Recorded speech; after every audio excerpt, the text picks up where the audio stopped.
अच्छा भैया, मैं गायक भृगुनाथ शर्मा पूरे अपने टीम के साथ किरण मैजिक से भाई वीरेंद्र यादव जी के देख रेख में मैं आप लोगों के बीच एक महाभारत से लोकगीत प्रस्तुत करने जा रहा हूं। आप लोग से नम्र निवेदन है, विनती है कि आप लोग अपना छोटा भाई, अपना लड़का, अपना साथी समझ करके इस गीत को सब्सक्राइब करके लाइक करके आगे बढ़ाने का कृपा करेंगे। क्या नाम है मास्टर?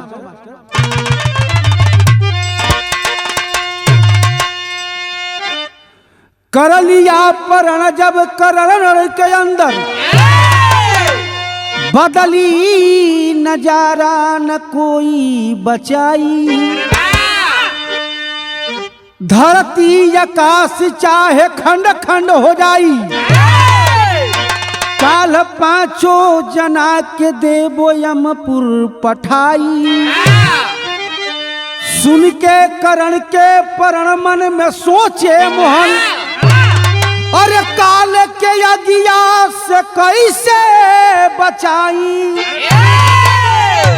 कुंती से बोले करण पास जाओ,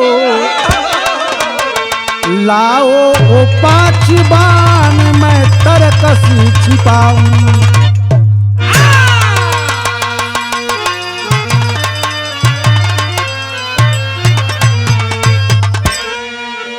ए बाबू, ये उस समय की बात है, कुरुक्षेत्र के मैदान में एक तरफ से पांडव के दल और एक तरफ से कौरवों का दल, दोनों तरफ से जो है घमसान जूझ चल रहा था बाबू। रोज जो है कौरव और पांडव के दोनों लोगों की तरफ से सेना जो है ध्वस्त होते जा रहे हैं। उस समय जो है लड़ाई को लंबा होते हुए देख करके एकदम जो है करण एक दिन आक्रोश में होकर के प्रतिज्ञा कर लिया कि कल की रण क्षेत्र में 5 पांडवों को कोई नहीं बचा पाएगा। ए बाबू, कर्ण की प्रतिज्ञा को सुन करके जो है भगवान कृष्ण चिंतित हो जाते हैं कि भाई जो अगर कर्ण प्रतिज्ञा किया है तो प्रतिज्ञा पूरा भी कर सकता है।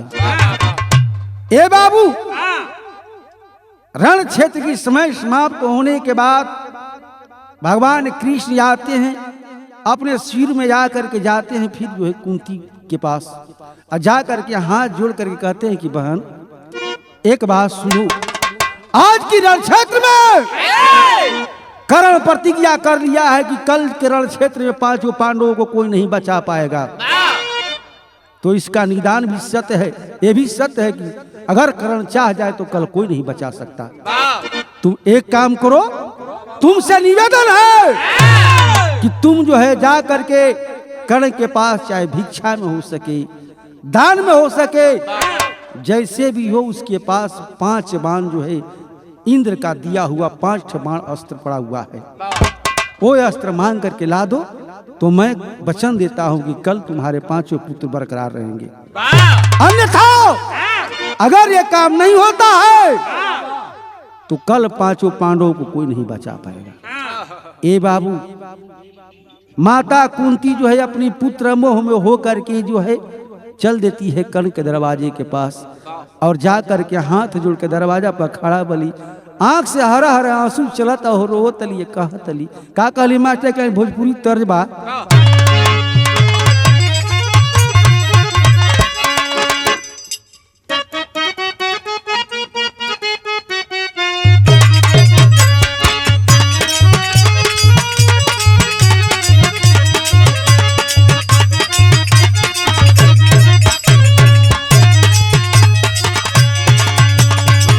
ये गीत के संकेत कहना मास्टर, जौन के गीत शादी ब्याह में हर घर में माई बहन लोग मटकोरवा जब करे जाली तो ये लोग झूम झूम के गावे लिए कहेली का, माटी खाने गनी रामा वही माटी खाना हला रतावे।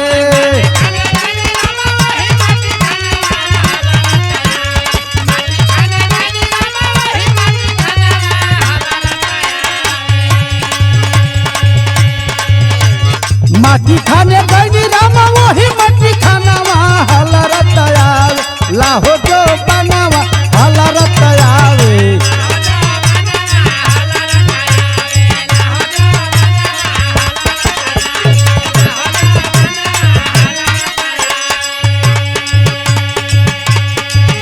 ए बाबू ई तो गीत के लाइन रहल, लेकिन माई कुंती जो है कर्ण के दरवाजे पर, शिव के सामने दरवाजे पर खड़ी है, हाथ जोड़ के खड़ा बलिए बाबू, आंख से आंसू बहत रोए कहीं का।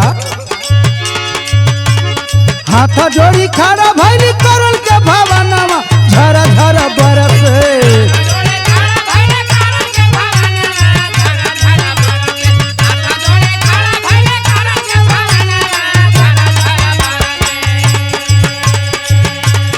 हाथ जोड़ी खड़ा भैली करल के भवनवा झरा झरा बरस।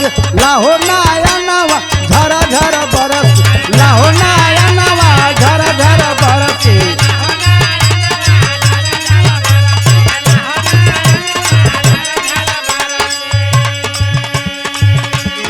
ए बाबू दरवाजे पर खड़ा होकर के आंख में आंसू लेकर के रो रही है, आवाज दे रही है, बेटा बेटा। ए बाबू आवाज दे तली हो, आवाज को सुन करके कर्ण जो है अपने शिविर से बाहर निकला दरवाजे पर। आज जैसे ही दरवाजे पर निकलल हो वो समय आंख में आंसू भरल बा, रो तलिया कह तलिका घेरल अन्हार बेटा विपद के बदरिया।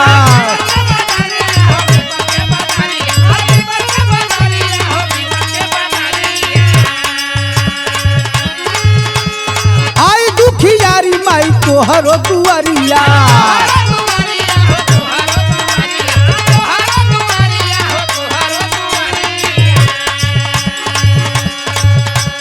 बेटा बेटा कही के बोलावेली बयानवा झरा झरा बरसे।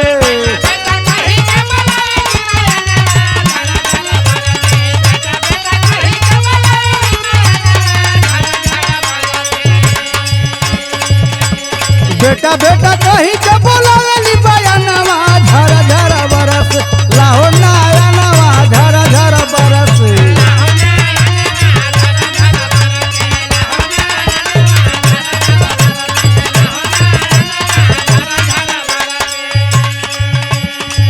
ए बाबू जैसे दरवाजे पर के सामने कर्ण आता है, देखता है कि कुंती माँ वो भी हाथ जोड़ के हमारे दरवाजे पर आंख में आंसू लेकर के खड़ी है। हाथ जोड़ करके कर्ण शरण में गिर जाता, कहता है कि माँ आप तो राजमाता है, अगर हमसे काम था तो माँ जो है एक संदेश बाहर को भेज करके मुझे संदेश दे दी होती, मैं नंगे पांव आपके दरवाजे तक चला आता। माँ आखिर कौन ऐसा संकट आ गया, यह बात है किस आधी रात में माता कुंती, वो भी जो है हस्तिनापुर की राजमाता, यहाँ जो है मेरे दरवाजे पर एक कर्ण के दरवाजे पर खड़ी है, बात क्या है। ए बाबू जब इतनी बात कर्ण पूछलन हो, चटके दे कुंती माई दूसर की बात बतावे का मैं भैया।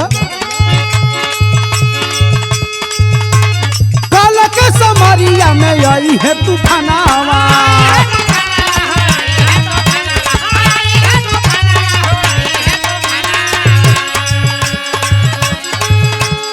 कैसे बचाई पाई अर्जुन ललनावा।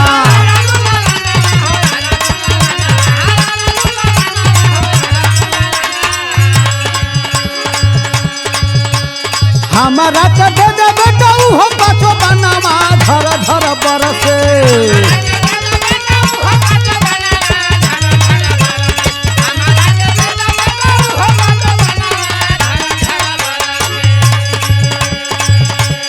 हमारा के दे दे बेटा हो पाछो बनावा झरा झरा बरस। लाहो नाया नवा झरा झरा बरसे।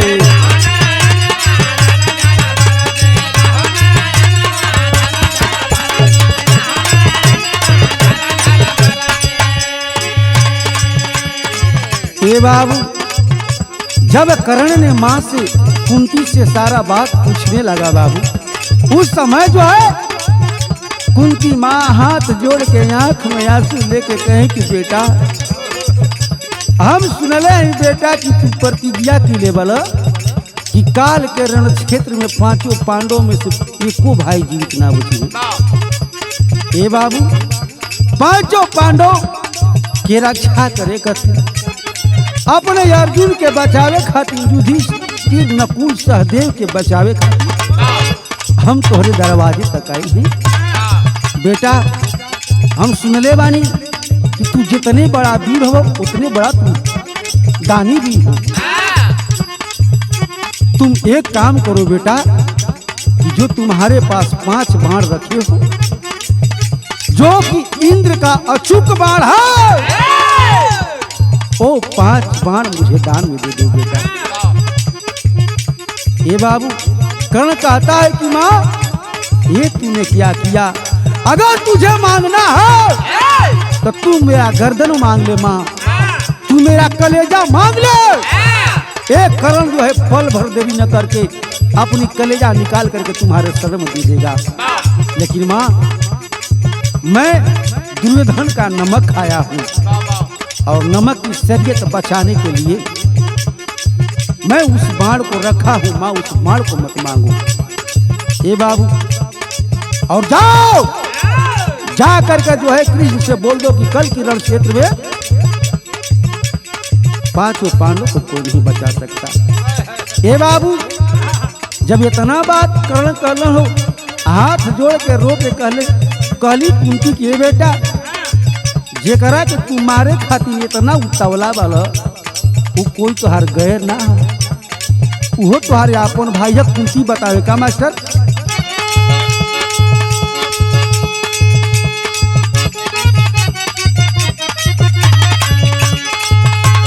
हमरे गोदिया के तू हवा मोर लाल हो,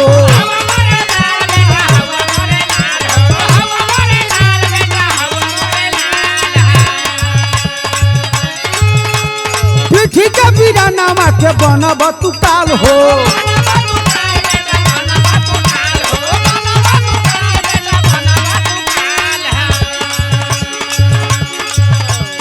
माई हम तोहार तू आँखी के रतनवा धर धर बरसे,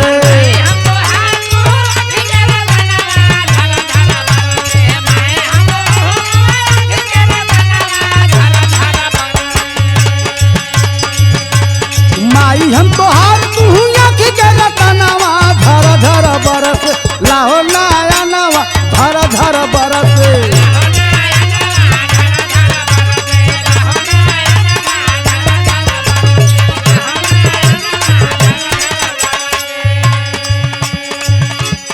ए बाबू उस समय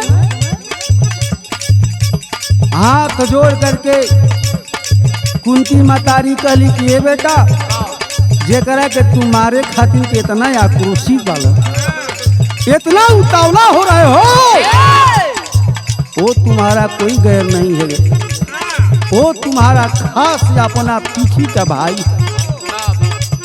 और बाबू तू वही 5 भाई के अपन खास भाई के रण क्षेत्र में मारल चाहता है। तोहरा से निवेदन में बेटा तू 5 बाण दे के अपना भाई के जीवित छोड़ दे। ए बाबू उस समय जो है कर्ण कहता है कि माँ आपने ये क्या बता दिया,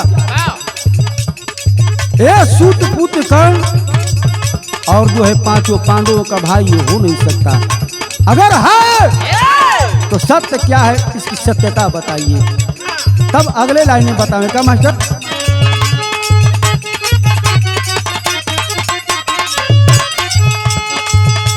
रहली कुमार बेटा भरलिया चरिया,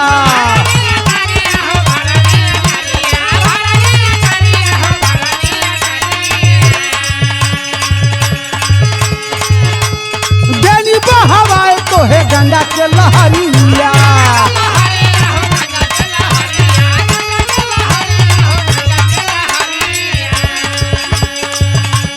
बेटा बात सोकावा में तोरो पे परानवा धर धर बरसे,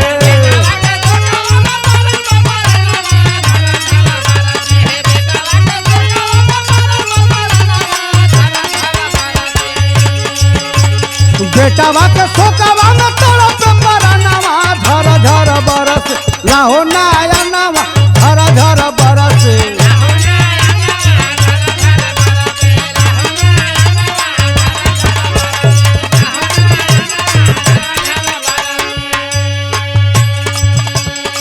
ए बाबू आंख में आंसू लेकर के माँ कुंती जो रहे करण से करी बेटा, अगर तू इसका रहस्य जानना चाहता है तो सुनो, जब मैं कुंवारी थी तो मुझे जो है पूजा पाठ करने में बहुत ज्यादा मन लगता था, और मैं पूजा पर बैठी थी उसी समय एकाएक दुर्वासा महर्षि का मेरे दरवाजे पर आगमन हुआ।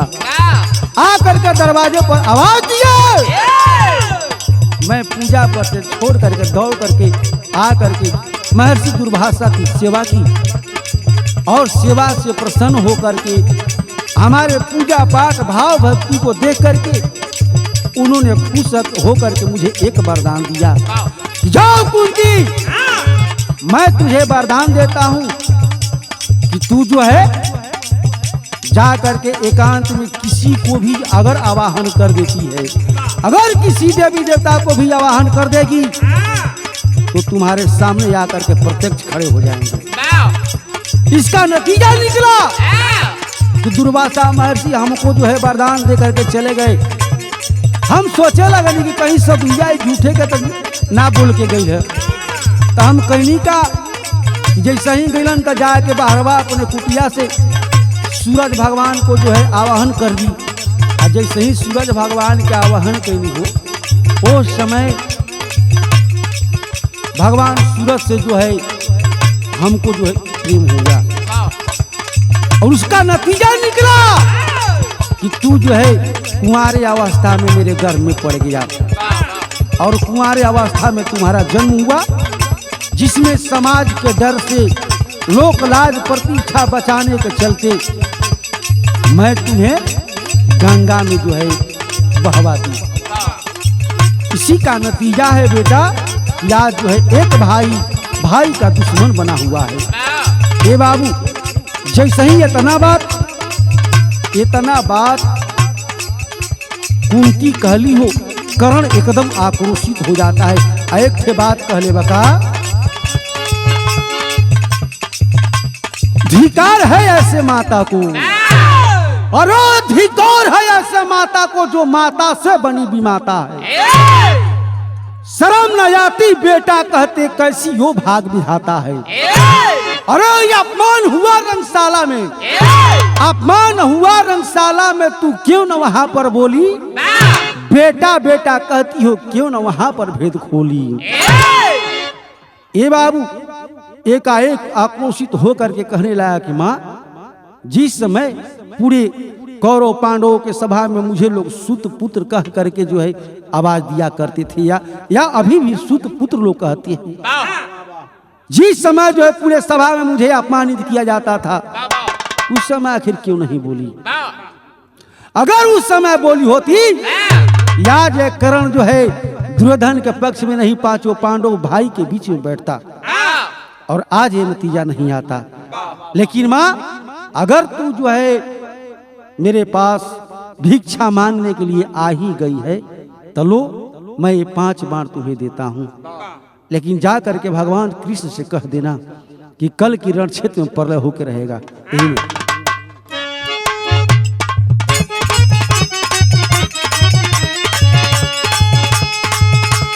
बानावा से छावलस गानावा अनहार हो,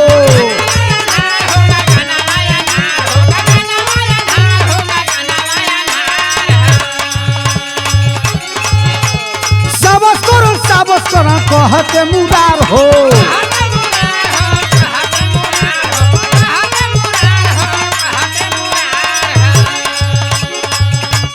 रथिया धसल तब से भूलल बाटे अनवा झर झर बरसे।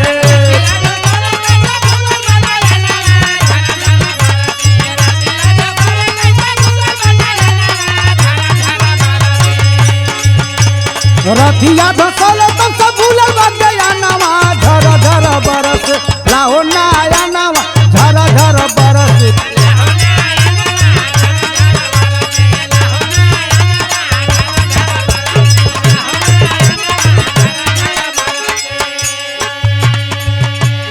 ए बाबू 5 बाण को दे दिया। माँ कुंती से कह दिया कि जाइए कह दीजिएगा कि कल के रण क्षेत्र में प्रलय होके रहेगा। और जैसे ही सूर्योदय भइले बाबू, एक तरफ से कौरवों की सेना, एक तरफ से पांडवों की सेना, उसमें जो है कर्ण जो है प्रधान सचिव बन करके एकाएक जो है बाण का जो है प्रदर्शन करना शुरू किया। पूरे कुरुक्षेत्र के मैदान में अंधेरा ही अंधेरा छा गया बाबू। उस समय कर्ण की वीरताई को देख करके भगवान कृष्ण ताली बजा रहे थे बाबू, आवाज दे रहे थे साबस कर्ण साबस। ए बाबू उस समय अर्जुन को थोड़ा सा तो कष्ट पहुंचा, लेकिन एकाएक रण क्षेत्र में रथ को दौड़ाते दौड़ाते हुआ क्या कि कर्ण का रथ का एक पहिया धंस जाता है। और जैसे ही पहिया धंसले बाबू, उस समय कर्ण के सारा जनवा अस्त्र विद्या भूल जाता है। एकाएक अर्जुन को मौका मिला। उस समय हुआ क्या मास्टर?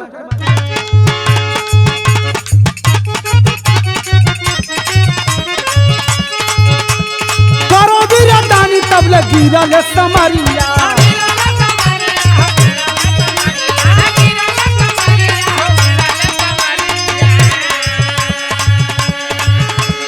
यार अब्दुल मुरार तब लग पहुंचे वही घरिया।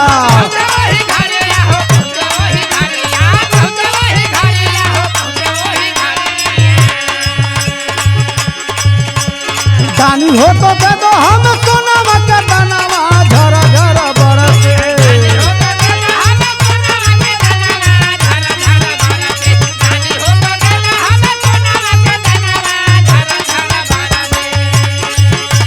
दानी हो तो दे दो हम सोनावा का दानावा, झरा झरा बरसे। लाओ नाया नावा झरा झरा बरसे।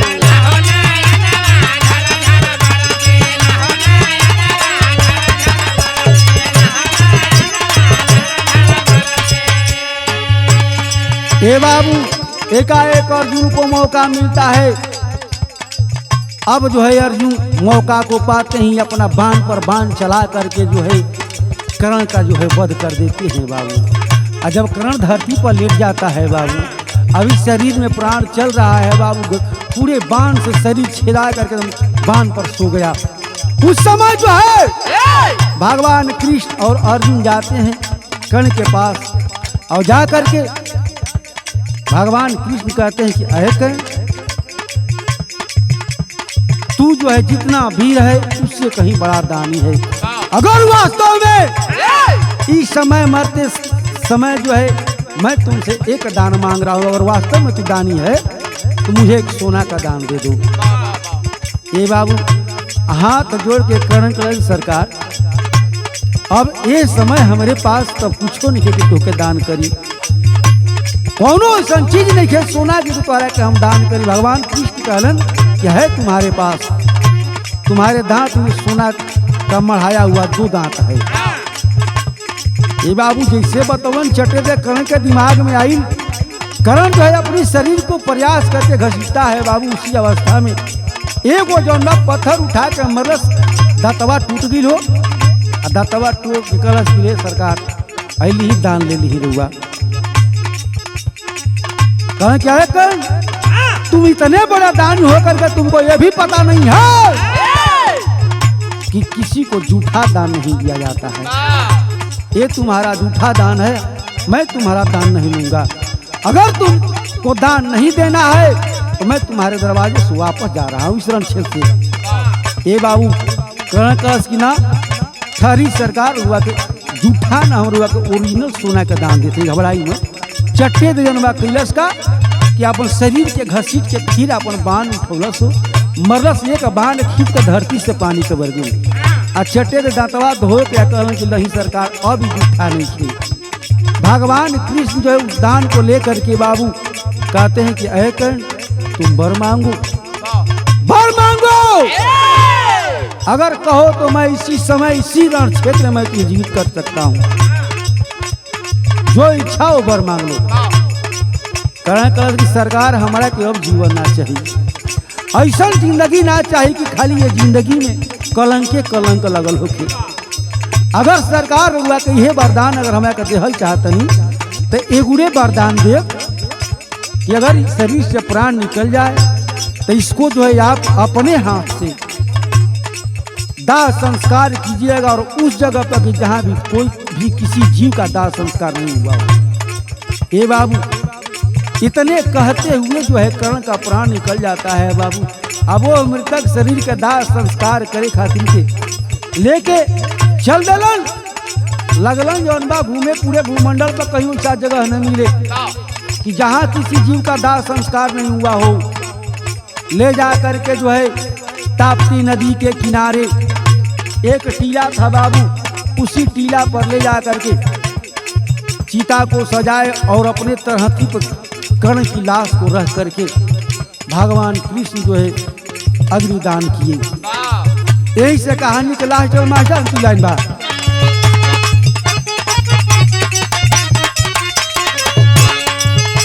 राम जतन गुरु मुसाई बिहारी,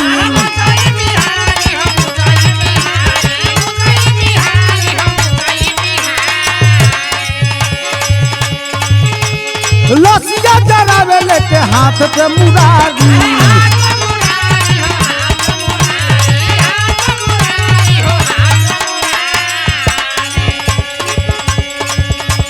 राधे कभी भिरगुना थके तरनवा धर धर बरसे,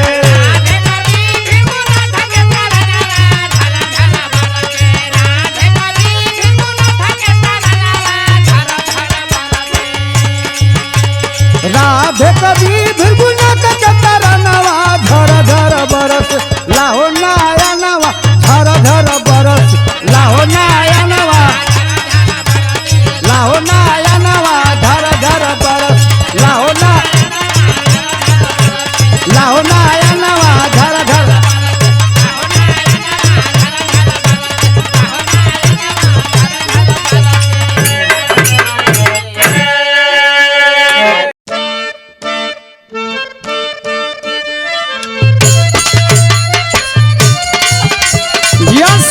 शेर हुआ बाब हदा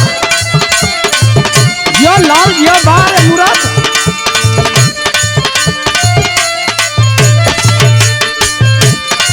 जिया शेर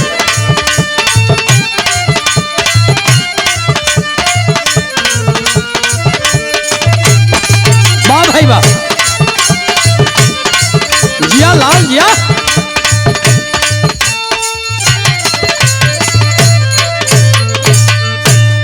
परमादरणीय श्रोता बंधु, मैं गायक कलाकार शिवजी यादव बिहार के धरती से एक बिरहा प्रस्तुत कर रहा हूं, जिस बिरहा का शीर्षक है लोरी कायन खान।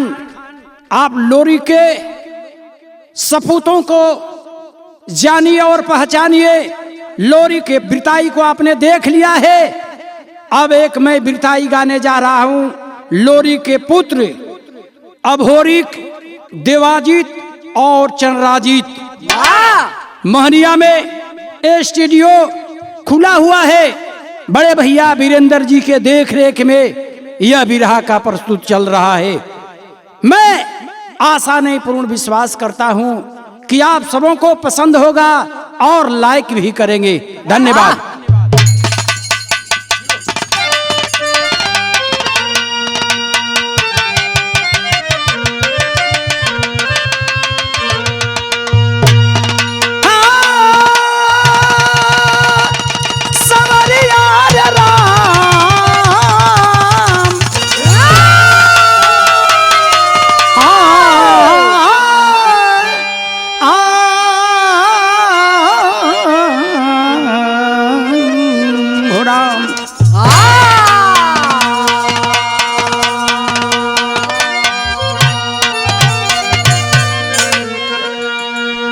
कैसे मास्टर?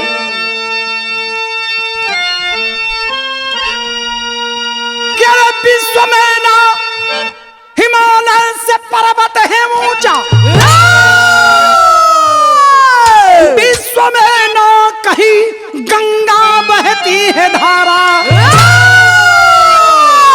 तो राम आए यहाँ कृष्ण जन्मे यहाँ, विश्व में धर्म असल है भारती हमारा, तो कोई आके यारी आज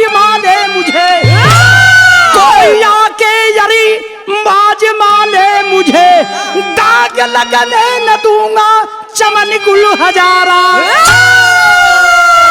नाम रोशन किया लोरी का लाडला, जाके गौरा से भोरी दलीपन को मारा।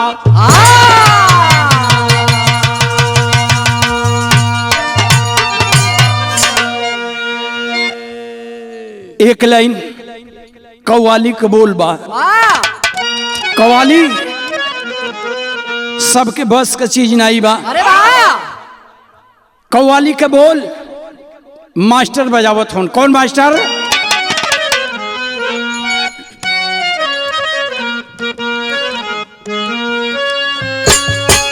कि अरे खूबसूरती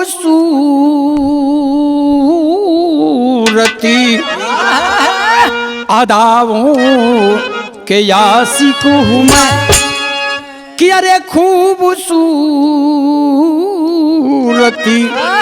अदाओं के यासिक हूँ मैं, कि अरे कितने बहकी हुई है तुम्हारी नजर। खूबसूरत अदाओं के यासिक हूँ मैं, खूबसूरत अदाओं। जो लाल जिया साया साया साया बहकी हुई है तुम्हारी नजर। खूबसूरत अदाओं के यासिक हूँ मैं।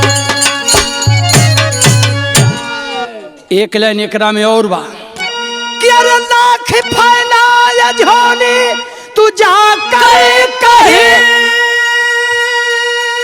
कि अरे प्यारी खैरत में मिलने वाला नहीं, प्यार खैरत में मिलने वाला नहीं। ई कव्वाली के बोल बा। यही में बीर रस का लाइन बा। कवि जी लिखल है कि जौन माई का लाल सरहद पर चढ़े जालन, जेकरे हाथ में गोली होला, जेकरे हाथ में राइफल होला, मेरा दोस्त केवल सीमा को देखता है, अपने तिरंगा झंडा को देखता है, मरने का परवाह नहीं करता है। इसलिए मेरा कहना है वीरों के लिए क्या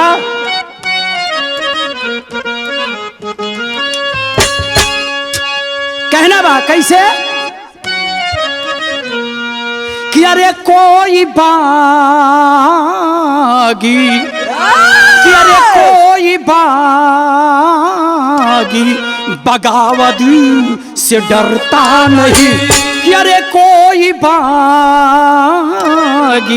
बगावती से डरता नहीं, कि अरे चाहे चाहे गोली चले, चाहे अरे बम हर घड़ी, कोई बागी बगावत से डरता नहीं, कोई बागी बगावत वाह भाई बाजिया डरता नहीं, चाहे गोली चले, चाहे बम हर घड़ी, कोई बागी बगावत से डरता नहीं,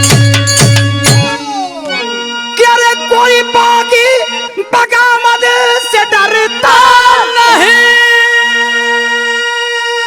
कि अरे चाहे गोली चले, चाहे बम हर घड़ी, चाहे गोली चले, चाहे बम हर घड़ी, तो चाहे निकूले, तो चाहे निकूले जनाजा वतन के लिए, तो चाहे निकूले जनाजा वतन के लिए, तो लाले लहू से रंगाया कफन के हरी, चाहे निकाले जनाजा वतन के लिए, चाहे निकाले जनाजा जो बादलिया लाला लहू में रंगाए वतन को हरी, चाहे निकाले जनाजा वतन के लिए।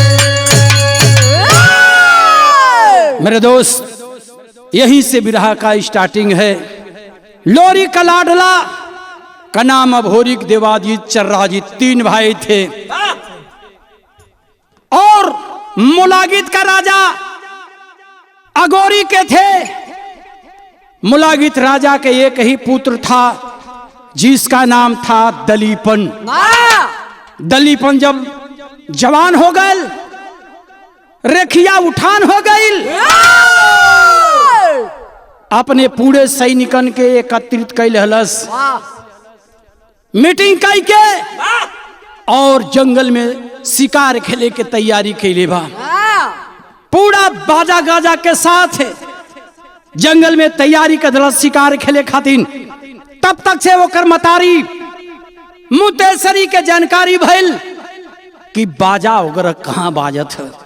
दौड़ के मुतेसरी माइल आयल कहाँ दलीपन के कहला बेटा कहाँ जाए के तैयारी है।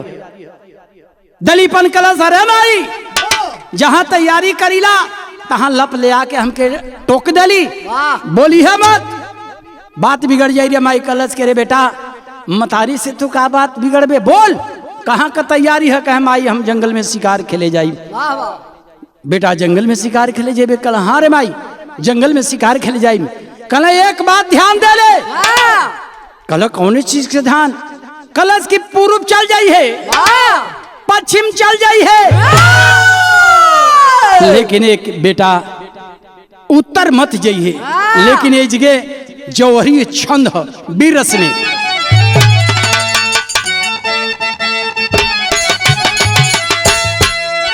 कि अरे जब गरजा शेर जंगली में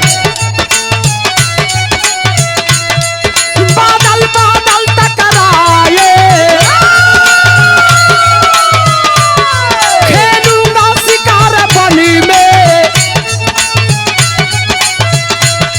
मन बबुरा मन मुस्काए,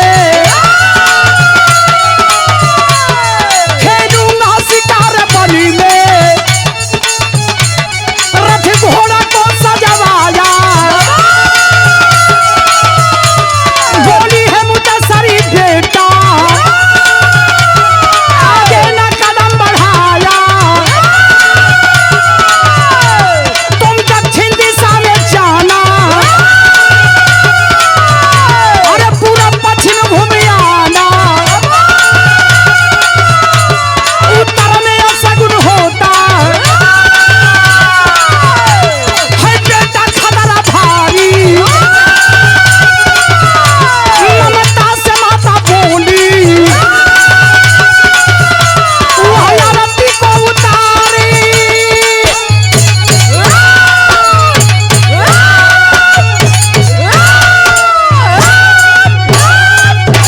बा बेटा देखे जब रथ घोड़ा सजवा कर दलीपन चलने लगा, ठीक उसी समय उसकी माता मुतेसरी आ जाती है।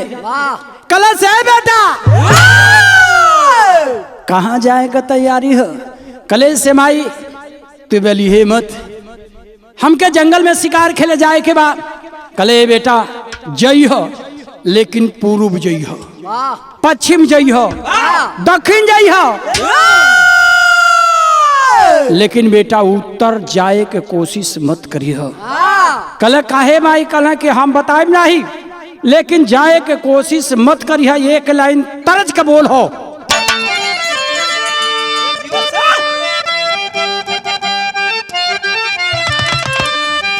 जिया लाल देखा कितना सुंदर लड़की बिया, ससुरे में गइल बिया। ओकर सास ससुर कहे लगलन ओकरे मर्द के कि अभी पढ़ी नहीं एकर गौना। तो मेहरारू घर में से निकल के कलश की सुना हमार सैया पढ़ी हन। कलक कैसे पढ़ी हन तो बतावत है कि अरे बाकी बजवन दहेज के पैसा है, जौन दहेज के पैसा बाकी है तो उनको हम मंगवा दे, लेकिन हमार सैया कॉलेज में पढ़े जई हैं। कहलस का कि अरे बाकी बजवन दहेज के पैसा तब नहीं हर से मंगवाई बुहो, आ बेची के झूलनिया ए बाबू बेची के नथुनिया तय अपने राजाऊ के पढ़ाई बुहो। जिया लाल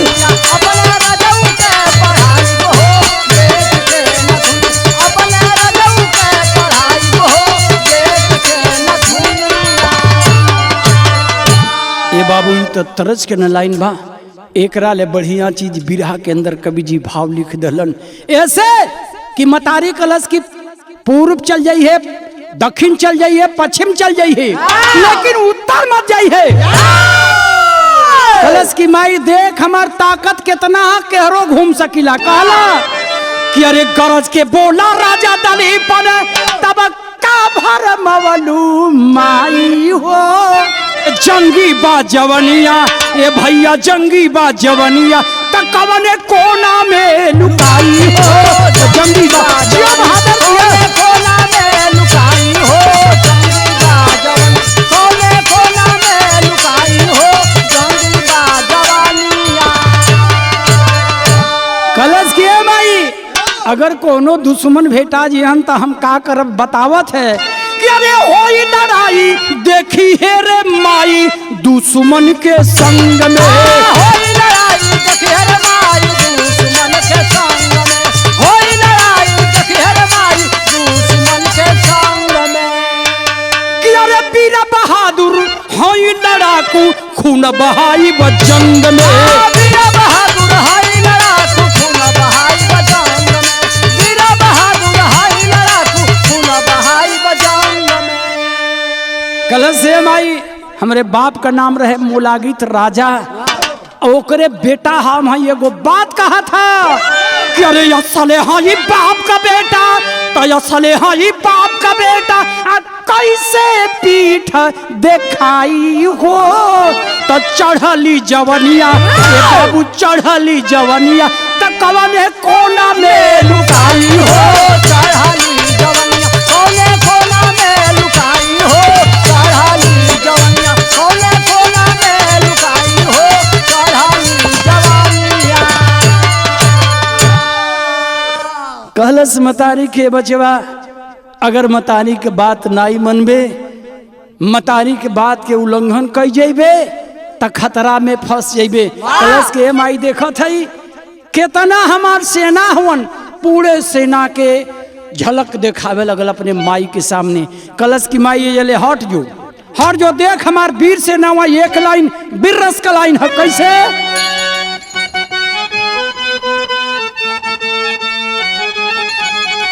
एक लाइन तर्ज मास्टर कि अरे गवना करा के सैया ता घर बैठवले, गवना करा के सैया घर बैठवले, जियो लाल सैया सैया घर बैठवले। कि अरे गवना करा के सैया ता घर बैठवले। अरे अपने कोई लड़ाई में लागल रे दगा दे के बलमुआ, अरे भागल रे दगा दे के बलमुआ। भागल रे दगा दे के बलमुआ, भागल रे दगा दे के भागल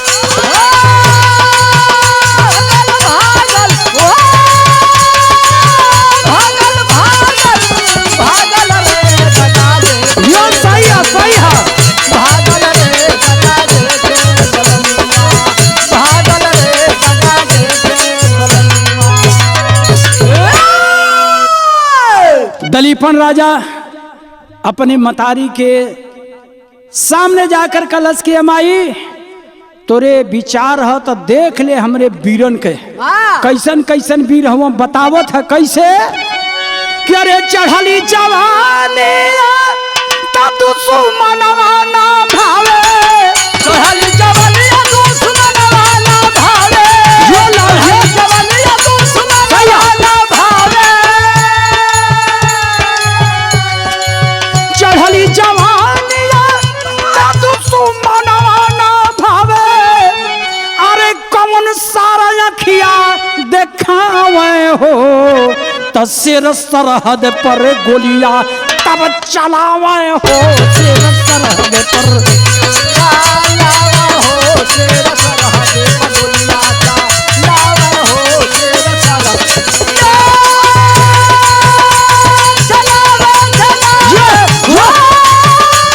चलावे चलावे चलावे हो शेर सरहद पर गोलियां लावे हो शेर सरहद पर गोलियां लावे हो शेर सरहद पर गोलियां। मतारी के बात के ठुकरा दहलस अपन पूरा सैनिक के लेके और उत्तर दिशा में चल दहलस। नतीजा निकलल कैसे कि अरे उत्तर दिशा में चला से नवा सजाई के, उत्तर दिशा में चला से नवा सजा के, उत्तर दिशा में चला से नवा सजा के। कि अरे करा जाते बात से रे कवनो याद ते भुलाई के,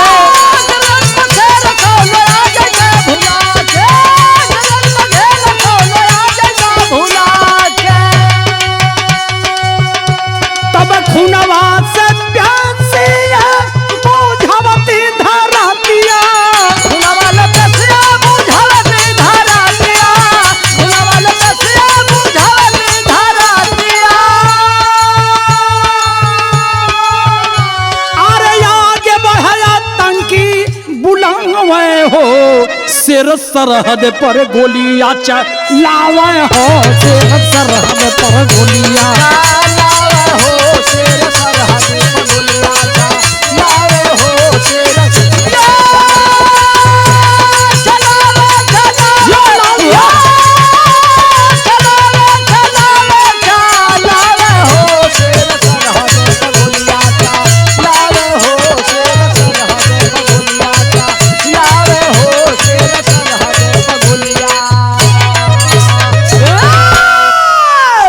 रास्ता में पूरा अपन सैनिकन के लेके दलीपन चल दहलस।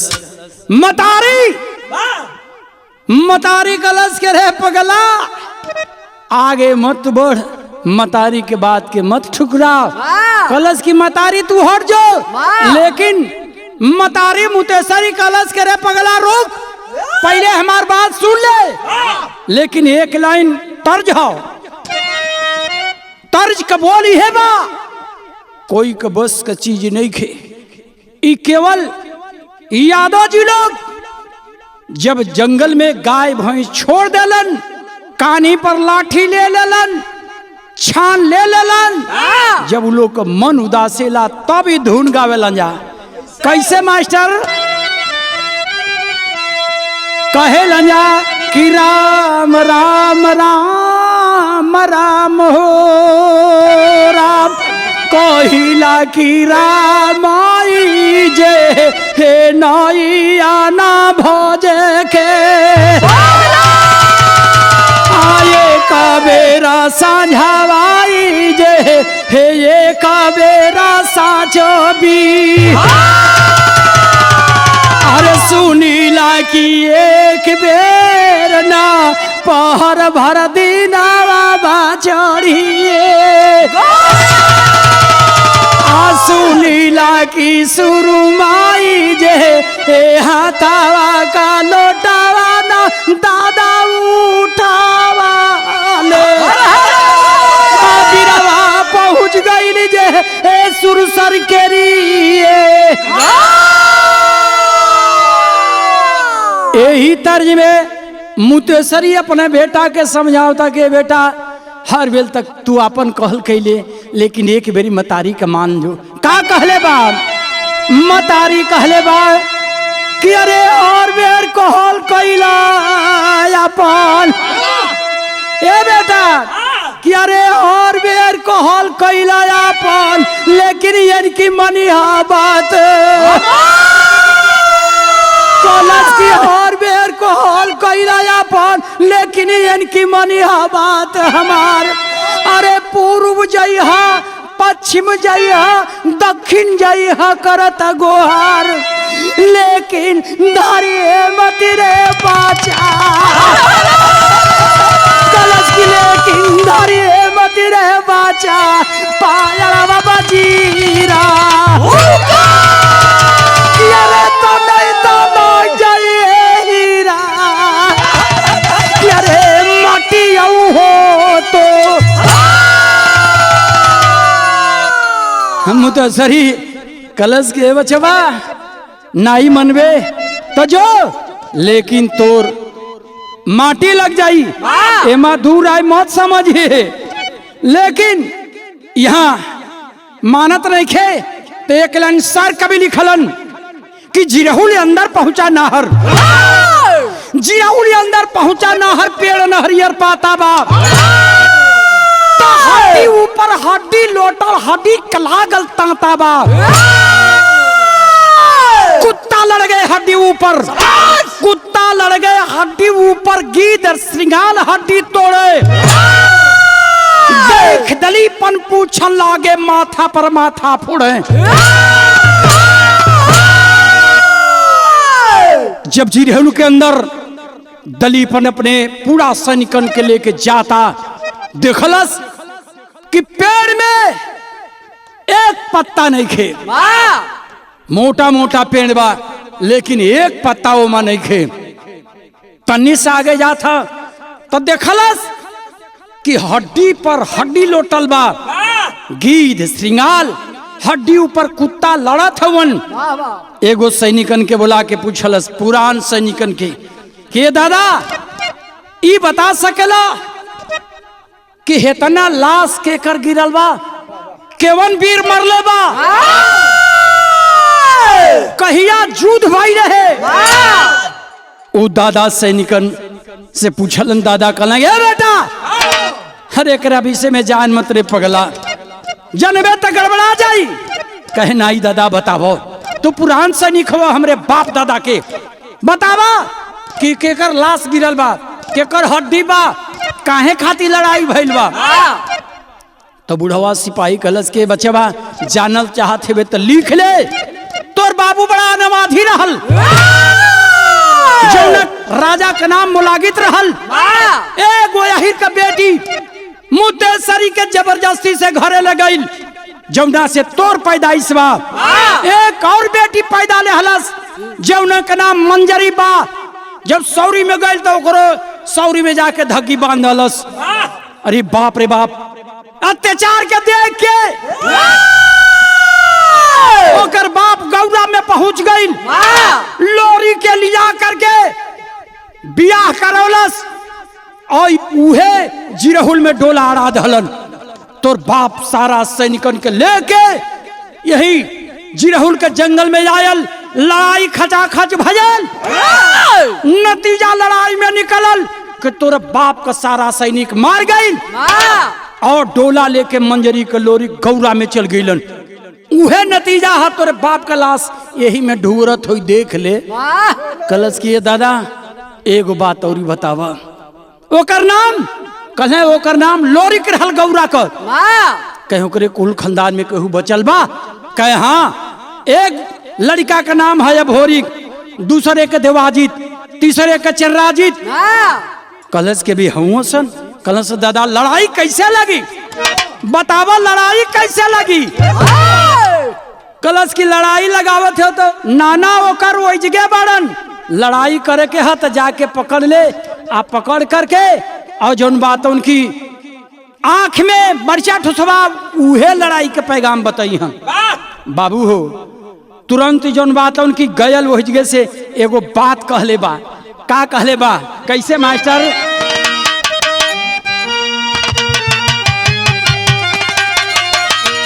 सुनलस कहलस कि अब चलत है अब अहिने लोहा लगाई देखब कि कौना का कुबत है कैसे मास्टर कहा था कि अरे कसम है आज देखे गल बीरस पैदाइश ले था कैसे मास्टर कि अरे कसम है आज भारत की लगा दूं आग पानी में कसम है आज भारत की लगा दूं आग पानी में कसम है आज भारत की लगा दूं आग पानी में कि अरे कसम है आज भारत की लगा दूं आग पानी में लगा दूं आग पानी में खेलूंगा खून की होली खेलूंगा खून की होली रवानी है जवानी में खेलूंगा खून की होली रवानी है जवानी में खेलूंगा खून की होली रवानी है खेलूंगा खून की होली रवानी है जवानी में ए बाबू दलीपन चल रहा सोच गिले कहाँ पहुंचल या गोरी में और अपने नाना के पकड़वा करके जेल में बंद कर दहलस। वाह दोनों आंख में मरीचा फोड़ दहलस। कलश की एक बात बतावा बुढ़ऊ, अपने नातिन के बलादा तबे तो के छोड़म। वाह वाह महारा कलश करे पगला, तू तो हमार नतिये हुए, हाँ लड़ाई के करे के कहता ले तो हमके हमारे आंख में काहे फोड़ले, तू काहे मरचा डाल ले। हम यही तरह गोई रहते ले ले चलिए रहतीन, लेकिन ठीक हो चिट्ठी लिख, आज चिट्ठी लिखबे कोनो धावन के भेजबे, हम साइन करत ही। बाबू हो चिट्ठी लिखायल, महाराज साइन कैलस और धावन लेकर के गौरा में गई। मंजरी मंठा महत रहल, चिट्ठिया दे के चल आई। एगो लड़का के मंजरी कलश किए बेटा तैन देखबे, देख है कैसन चिट्ठी हो, कहाँ भोजन करे के हो। लड़कवा पढ़लस कलश के माई ये दादी, अरे आई भोजन करवाना ही हो, अरे ई लड़ाई का पैगाम हो। कलश की बेटा कहाँ के, कलश की अगोरी के दलीपन राजा का ही खबर हो। ओमा लिखल बा कि जवने कमाई दूध पियौले होई कि हमसे हाथ मिला ले। ओमा लिखल बा कि अगर गौरा के लोरिक जिंदा होई हन तया के हमसे हाथ मिला ली हन। कुल बात पर नहीं हो बाबू, लेकिन जब लोरी की बात आई तब मंजरी के आंख से हर हर हर हर लोर चले लगत। कलश की जब तक हमार सैया जिंदा रहलन कोई कमाई दूध नहीं खे पियौले कि लड़ाई के पैगाम भेजे वाला। आज हमार सैया स्वर्ग में चल गईलन, तई नतिया के बेटा पैगाम भेजले बा। रोवत है आ तबले अभोरिक देवाजी चंद्राजी तीनों भाई घरे भागल आवत हसन। देखलन से कि माई के आंख में लोर बा। पूछल माई काहे रोली तू, कले बेटा हम रोवत नहीं है। कले माई सही सही बता दे तबे भोजन करब जा। कलश के बेटा पहले दूध पिलसन बतावत है। कल नहीं माई पहले बता ले। कलश के बचवा लड़ाई के पैगाम आइल बा, हमरे बाप महारा के दली पर राजा जेल में बंद कैले बा। दोनों आंख फोड़ के दोनों टाइम नीमक और मरीचा डालेला। पैगाम भेजले बा कि अपने नाना के छोड़ा लसन और लोरिक तोहरे बाप के धिक्कर ले बा।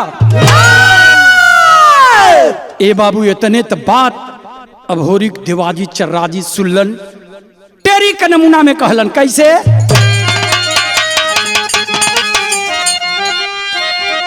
तेरी हो कि अरे परवाना रण के पाया पतिया,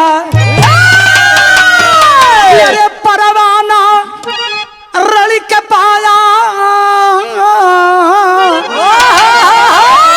हो, परवाना रण के पाया पतिया।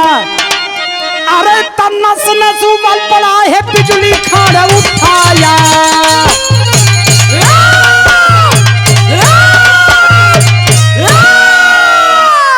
अभोरिक देवाजीत चंद्राजीत कल से मैं ये गौरी बात बता दे कि बाबू कौने दुर्गा के पूजा करते रहलन। मंदिर वंदिर हो, कल हाँ बेटा बगल में मंदिर तबा। अभोरिक चल दलस मंदिर में तलवार ले लहलस। जब मंदिर के निकट गई तो कलश के रे माई दुर्गा, अरे बाबू तो जागी का खून पियावत रहलन। लेकिन अरे माई गर्दन पर तलवार चला दहलस। कलश की ले माई हमार गर्दन ले ले। लेकिन जे ही गर्दन पर तलवार चलल हो बाबू तब ले माई दुर्गा प्रकट हो गई। कहले रे पगला है यही के न जोहत है कि कवन तैयार होला सा। चल चल हम गोरी में चलत हई। चले के तैयारी कैलन तो यहाँ पहपट का लगल भाव। कैसे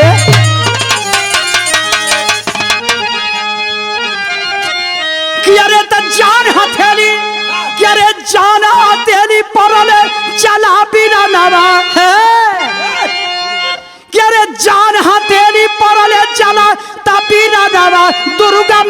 माई संगे अरे तीन बगे न कई दिहला ये नामा दुर्गा माई संगे बघेला कई धला ये नरवा दुर्गा माई का तीन बघेला कई धले तीन बघेला कई धले तीन बघेला कई धले दुर्गा माई तीन बघेला कई धला ये नरवा दुर्गा माई तीन बघेला कई धला ये नरवा दुर्गा माई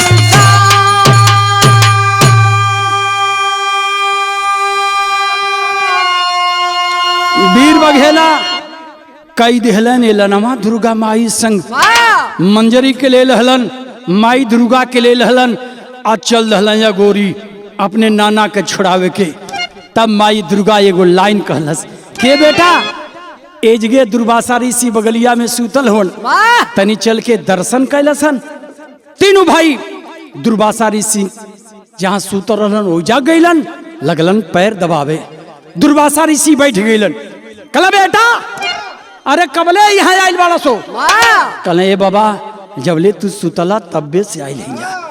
कहले बेटा तब तबड़ा परिश्रम भइल बड़ा दिन बीतल काहे खातिन। अब होरी कलश के ये बाबा हमके जाए के बाद दलीपन से लड़े दलीपना अमर हा ओकर अमर टूटी कैसे। बाबा कहलन के रे पगला तो हम ही अमर बनौले है। जब तोहन आ गए सर तो अपने कवंडल से पानी ले लहलन आ छिड़क दलन कहला जा सा ओकरे माई के आंचल में अंबर बा अगर ओकरे माई के आंचल फाट जाई तो उन्हीं के हाथ में आ जाई तब तब मरा जाई आ नहीं तो तोहने मरा जी बसन जा सन। तीनों भाई के जोगी बना दहलन आ जोगी में चलन कैसे मास्टर करे त जोगी बेहसन है भइले भोरी तब माया कर चला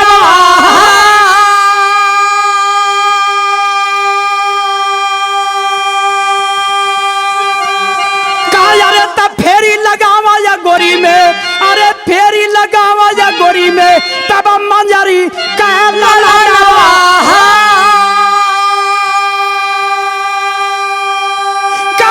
मोहित भाईना दलीपन करना जनावा दुर्गा माई संगे अरे भजन सुनावा मारी के सदावा दुर्गा माई संगे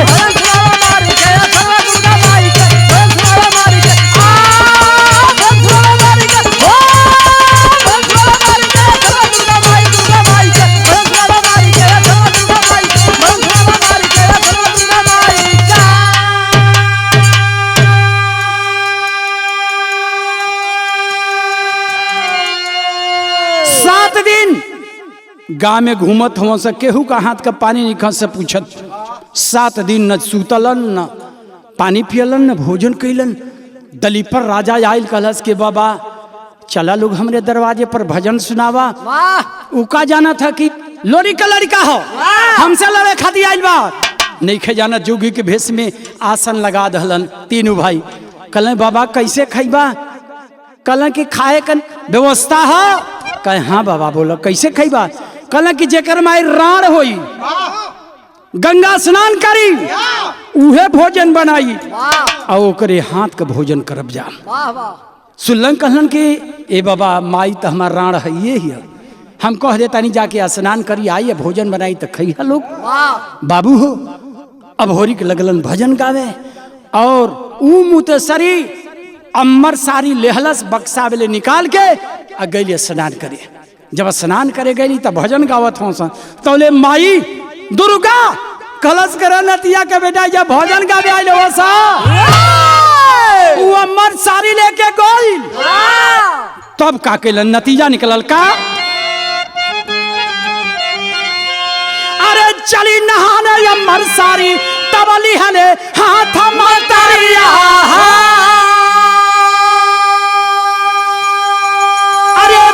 गोता लगावा सुर सर अंदर तब गोता लगावा सुर सर अंदर तब फसली जाल मछलिया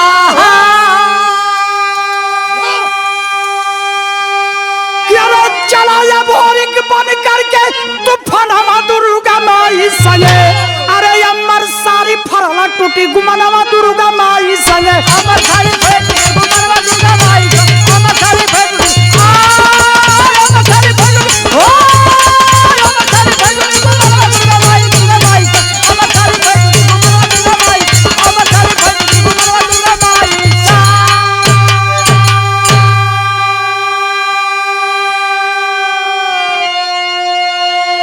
बाबू जब सुरसर के किनारे साड़ी धोए के मुतेसरिया स्नान करत रहल तबले दौड़ल अब होरी देवाजी चंद्रादी तो ही रास्ता में जात हवन मुतेसरी कलश के अरे अरे अरे ए मेहरारू का घाट ही जा कोई अबे नहीं करी जा कैसे आवत सन दौड़ के आपन सड़िया पकड़ल चाहलस आ तले माई दुर्गा आल्ही कबार रहली सड़िया उड़े लगल दौड़ करके एक तरफ जहर अमर रहल अब होरिक पकड़ रहलन आ एक तरफ पकड़ लड़ मुतेसरी दोनों ओले खींचा खींची होके लगल जब खींचा खींची होके लगल तबले दुर्गा माई तलवार घुमा दली आधे पले सरिया फाट गई जब आधे पले साड़ी फाट गई जौन अमर रहल तौन अब होरिक ले रहलन आ जौन निराधार रहल तौन मुतेसरी लेके चल दहलस अब होरी कला रे अरे तू तो मौसी हई तू जाने ली कि कोनो जोगी फकीर हमसन अरे जाके कह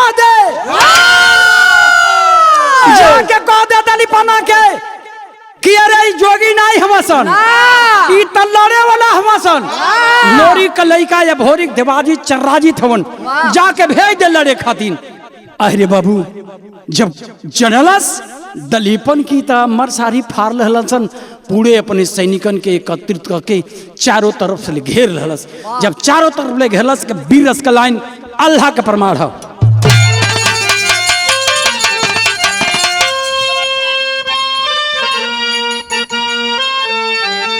जो जो कहलन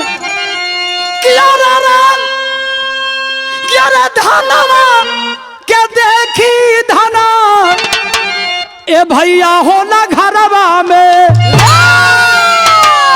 कहला कि अरे जलावा के देखी जना तब होला भैया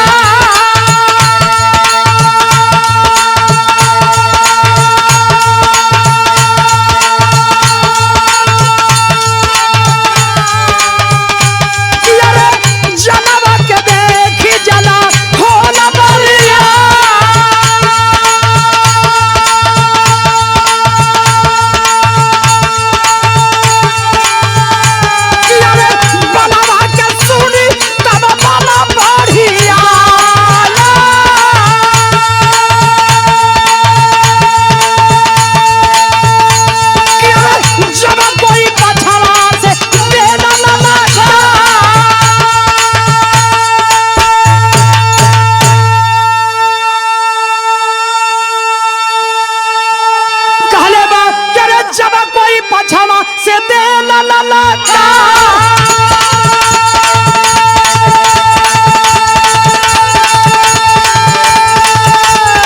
हथिया झूमे ना जैसे झूमे ना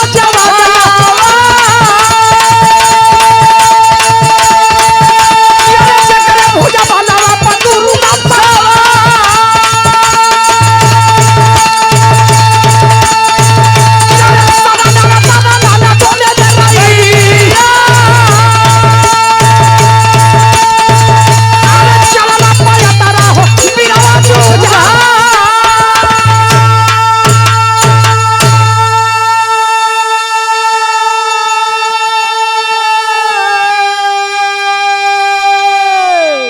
लड़ाई करते मारत काटत पूरे गोरी के घेर लहन सुन तीनों भाई बिजली खान छूटे मार करके बर्बाद कर दिया पकड़ा गई दलीपन पकड़ा के अपने कन्हिया में जहां तक हला भोरी करे सारे तो ही हमारे बाबू के धिकर ले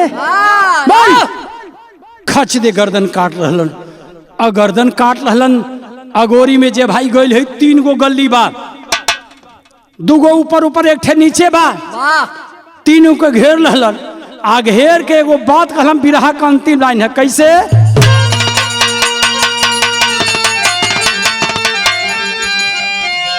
अरे भोरी पहुंच के या गोरी में तबा मीट वाले संकरा फिर से लोरी का औरत सवरू का बजला बा डंकरा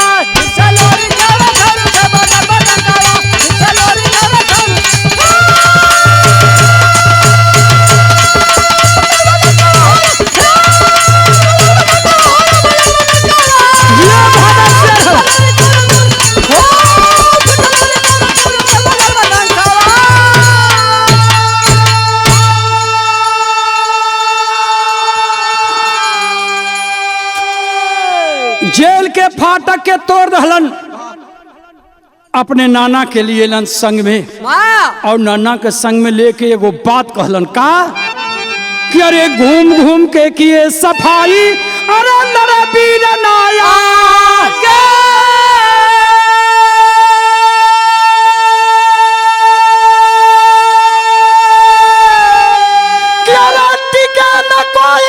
समर भूमि में, अरे पीछे मुड़ के भागे हई का लड़ी पोछा मुंडा बदलवा छकवा।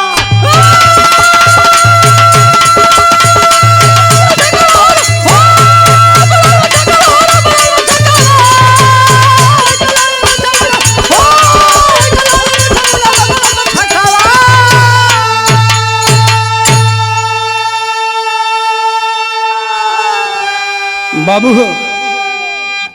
दलीपन के मार के अपने नाना के छुड़ा के और गौरा में आवे के प्रस्थान से पहले अगौरी किला पर चढ़ गेलन, दुर्गा माई के मंदिर पर जा करके और झंडा गड़वा दहलन।